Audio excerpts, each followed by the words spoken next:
chapter 16, verse 1. Vayikach Korach ben Yitzhar ben Kahas ben Levi. Korach, the son of Yitzhar, the son of Kahas, the son of Levi, took.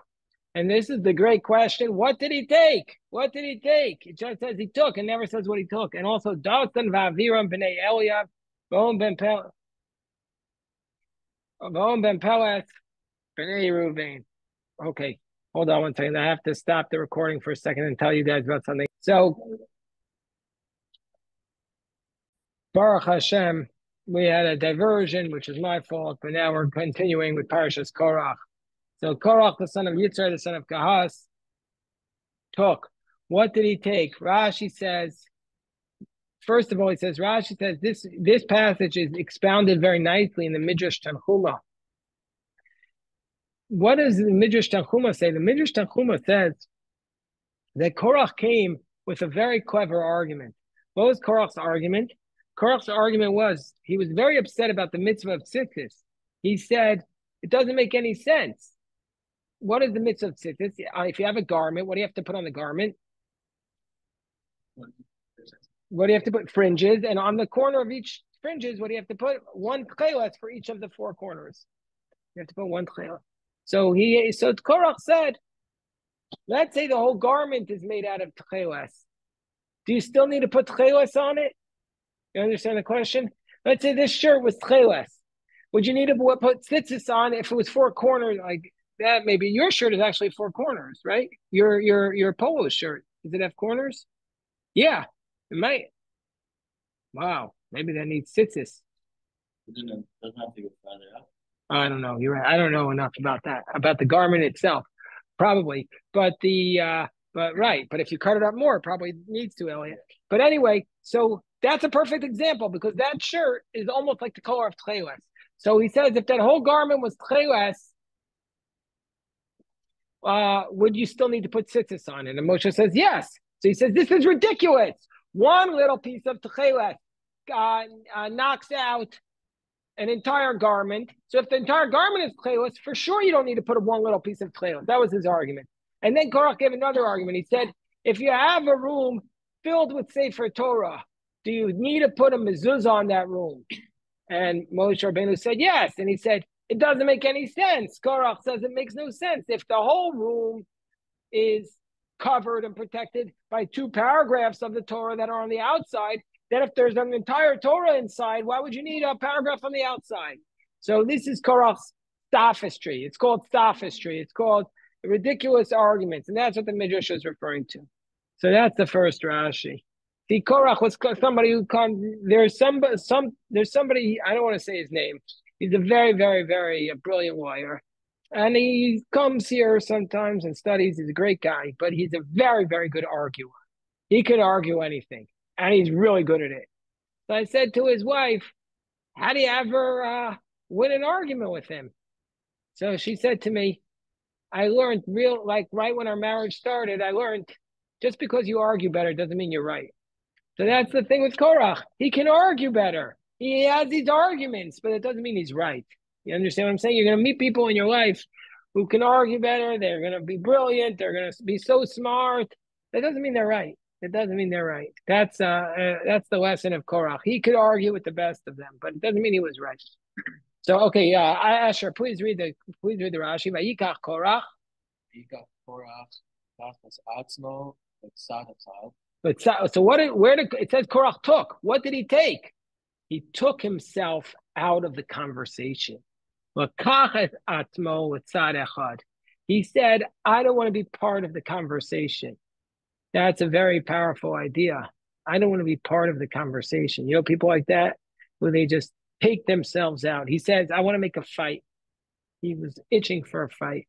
Sometimes I get, less so now for me now, because now I'm really not so much a public. I am still a little bit of a public figure, but I'm less of a public figure than I was when I was the rabbi of a large synagogue.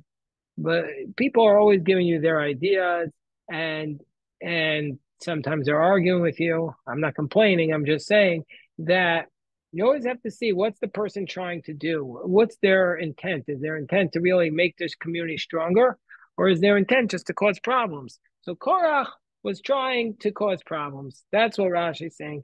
He took himself to a side. He was trying to stir things up to make a problem. So please keep going, Asher. Baruch atah Adonai Hamashach.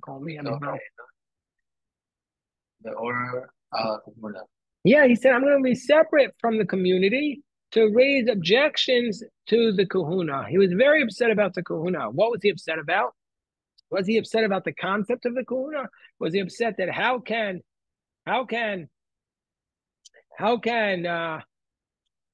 it be fair that some people are Kohanim and others are not? No, he was upset that he wasn't a Kohen. That he wasn't a Kohen. That's what he was upset about. Again, I want to recommend that if you really want to understand the pathology of a Jewish community, you have to read this book that I'm immersed in and I love it. It's called The Aguna by Chaim Grada. I'm reading it. He really shows you the pathology of a Jewish community about how these people, they didn't get, they had these personal grievances and they felt that they could, rather than like take their personal grievances and move on in life, they used the community as a way of stirring up problems. And in the end, this poor rabbi who had been very generous and sensitive to an aguna, in the end, he got run out of town because of the personal grievances. That's literally what Korach was doing. He had a personal grievance. He wanted more power, more authority. So he started his complaint and he started to cause objections. Go on. So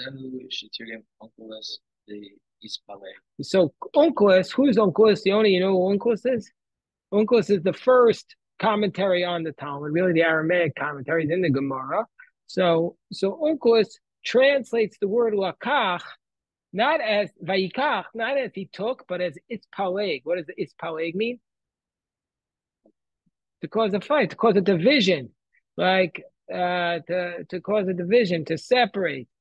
So it doesn't mean every year in the Gemara, the expression puigi ba, kamiflagi. What are they arguing about? So that's basically caused the division. That's what he separated. That's really what the puigi kamiflagi. But my kamiflagi, what's their distinction? That's the way you translate it.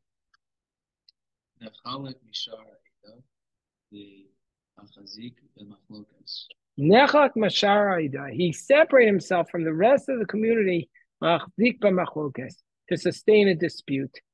It pains me to have to say this, but I promise you, this is Korach is what happens in Jewish community after Jewish community after Jewish community.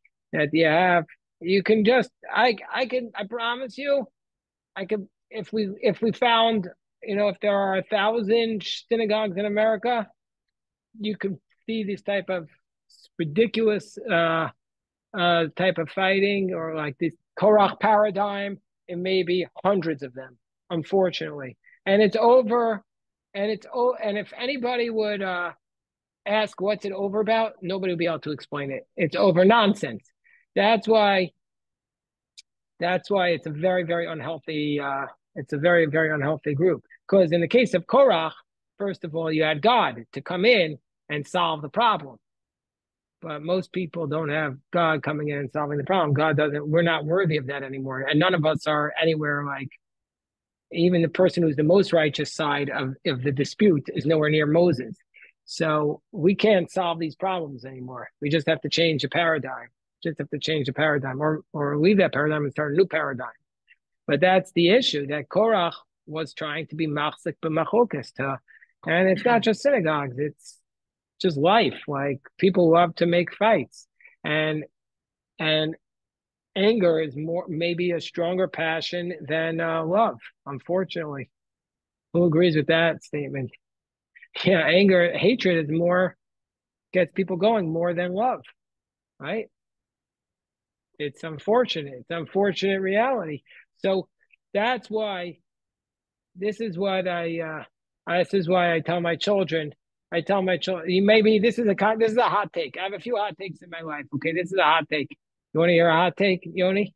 I tell my children, definitely be involved in Jewish community. Be involved in like if your shul or wherever you are asks you to do anything, they ask you to give money. They ask you to volunteer. They ask you to give a share. They ask you to host people. Do it, except for one thing: never do to never be on the board of a synagogue. Yeah, I'm not joking. I'm not joking. I'm not. I'm not joking. I just think it's not healthy spiritually. That's what I'm saying. Like it's not the best use of your spiritual qualities. I'm not criticizing people on the board. I just think that that there's a limit to the way you can have an impact in this world, and you should try to have it in a healthier way in a different context. And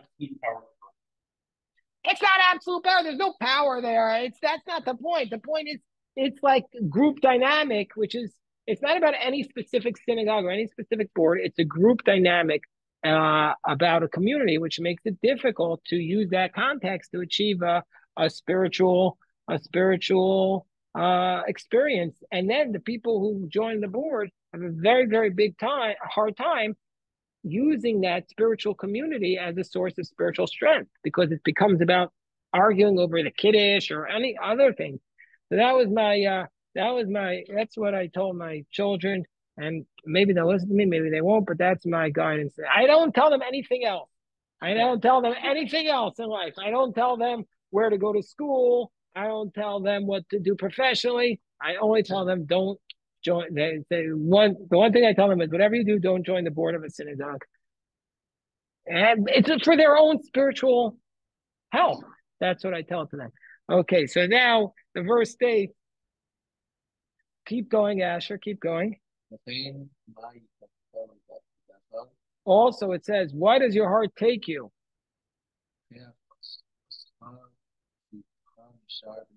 Why does your heart take you to separate you from other people?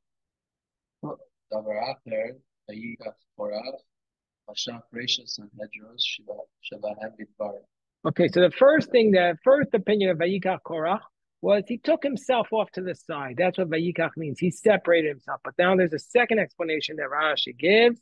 What did he take? He took people in with his words. He flattered them. He told them how smart they are. He said he persuaded them to support him. There is another midrash which Rashi doesn't cite, which says that you know what advantage Korach had, which he used. Guess what advantage he had?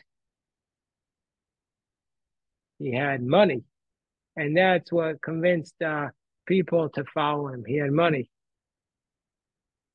So when somebody has a lot of money, this is something you have to be very careful of in life. Money is very charismatic. Not everybody, a lot of people are drawn to money. They get excited by it. It's very appealing. So then you overlook a lot of faults. And because Korach had a lot of money, a lot of people overlooked some of the issues that they otherwise would have not fallen for. Let me just pause for a second. Yes, yeah. We're all like the desert, so I was one sort of Jew more wealthy than other Jews. Okay, how did Korach get his money? So the Midrash tells us that that he found the treasure that Joseph had hid in Egypt. Joseph was given a lot of money when Joseph was collecting the money from the Egyptians, and he hid it. And Korach found that, and that's how he had all that money. But let me just, I want to stop the recording because I want to talk about everybody about something and see if people want to join me for this.